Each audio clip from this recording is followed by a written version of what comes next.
আসসালামু আলাইকুম। ওয়ালাইকুম আসসালাম রাহমাতুল্লাহি ওয়া বারাকাতুহু। আচ্ছা, আপনারা এত পরিশ্রম করে এই পাট আবাদ করতেছেন, আপনাদের কি পরিমাণ লাভ হয় এই ফসলে?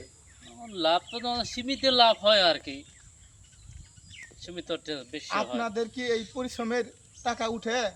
হ্যাঁ, ওঠে। আপনারা এটা এখানে কি করবেন? এখানে জি, পাট জাগ দেব, পাট ধোবো, পাট আবার শুকা দেব, হ্যাঁ, তারপর তারপর এটা মোড়া বাঁধবো, বেঁধে ধর্মা নিয়ে বিক্রি করবো। এটাই এই পর্যন্ত প্রসেসিং এর কাজ। জি। আসসালামু আলাইকুম মুরব্বী। আপনারা এইটা কোন জায়গা থেকে নিয়ে আসলেন? ওই সকেতনে এখানে কি এখানে এটা কি করা হবে এখানে?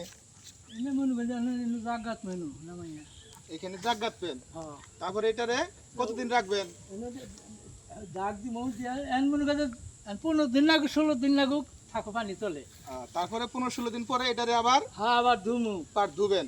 হ্যাঁ ধোয়ার পরে এগুলা ধুইয়া আবার মনে মধ্যে শুকামু শুকাইয়া শুকানোর পরে মোরা দিয়া তারপরে আবার বিক্রি করে বিক্রি করবেন।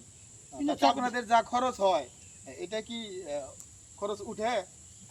আমরা নিজেরা করি তো আমার ঘরে লাভ হয়, আর কিন্তু আপনাদের তো এটা কিছু অনেক বেশি হয়। অনেক পরিশ্রম হয় মনে হয়। পরিশ্রম হয়।